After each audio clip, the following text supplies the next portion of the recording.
आणि आता महत्त्वाच्या बातम्या आपण पाहूया। केंद्रामध्ये अजितदादांपेक्षा उद्धव ठाकरे, शरद पवार यांची ताकद जास्त, प्रहारचे नेते बच्चू कडूंचं विधान। केंद्र जर राखायचं असेल तर ठाकरे आणि पवारांची जास्त गरज, बच्चू कडूंचं वक्तव्य। मुंबई शहर जिल्हा नियोजन समितीची बैठक पार पडली। बैठकीमध्ये मुंबई शहराच्या विकासासाठी 690 कोटींच्या निधीची मागणी, झोपडपट्टी विकासासाठी 225 कोटी, रुग्णालयासाठी 85 कोटींची मागणी।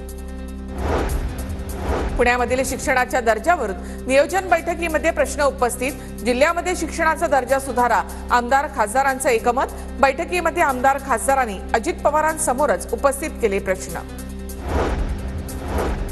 पुणे जिल्हा नियोजन समितीच्या नामनिर्देशित सदस्यांच्या समितीमधून शिवसेना आमदारांना डावललं। सदस्यपदी भाजप अजित पवारांच्या आमदारांची वर्णी। दरम्यान सरकारच्या जीआरचा अभ्यास करून भाष्य करणार, विजय शिवतारे यांची प्रतिक्रिया। छत्रपती संभाजीनगरमध्ये जिल्हा नियोजन समितीच्या बैठकीपूर्वी अंबादास दानवे संतापले।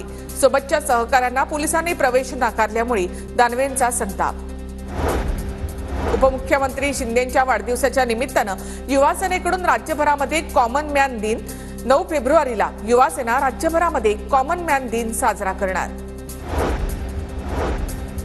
भाजपा सदस्य नोंदणी करण्यामध्ये कार्यकर्ते अनुत्साही, उदासीन कार्यकर्त्यांची वरिष्ठ नेत्यांकडून दखल। स्थानिक स्वराज्य संस्थांच्या निवडणुकीमध्ये तिकीट वाटप करताना विचार केला जाणार, पदाधिकाऱ्यांना इशारा।